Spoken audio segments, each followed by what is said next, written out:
How did deep battle doctrine shape Eastern Front warfare? Imagine a battlefield where armies don't just push forward in isolated attacks but strike in coordinated waves across a broad front. That's what the deep battle doctrine brought to the Eastern Front during World War II. It changed how battles were fought by focusing on breaking the enemy's entire defensive system instead of just winning small fights. Developed in the 1920s and refined through the 1930s by Soviet military thinkers like Marshal Tukhachevsky, deep battle aimed to make large, simultaneous attacks that overwhelmed the enemy's defenses. It combined infantry, tanks, artillery, and air power to punch deep into enemy lines, disrupting their logistics and command centers. This approach meant that Soviet forces could attack multiple points at once, confusing German commanders and preventing them from concentrating their reserves. Instead of a single breakthrough, the Soviets aimed for multiple breakthroughs that could encircle and destroy large enemy formations. They used shock armies, specialized units with high firepower and mobility, to deliver powerful strikes deep into enemy territory. These forces would quickly exploit initial successes by moving into critical infrastructure like transportation hubs and communication centers.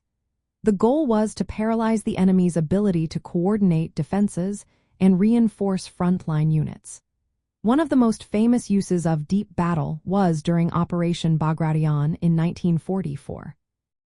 The Soviets launched multiple coordinated offensives across a wide front, which resulted in the destruction of a whole German army group and the liberation of vast territories.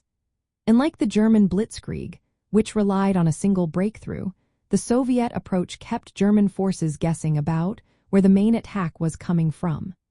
This created chaos and led to the collapse of German defenses. Deep battle also required close cooperation among different branches of the Soviet military.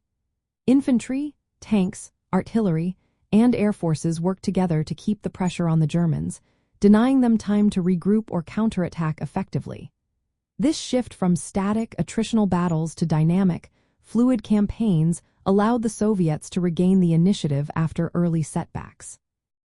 As Soviet commanders gained experience and Stalin gave them more freedom to plan large operations, deep battle became even more effective. It helped the Red Army conduct large-scale, coordinated offensives that overwhelmed German forces and contributed to the Soviet victory on the Eastern Front.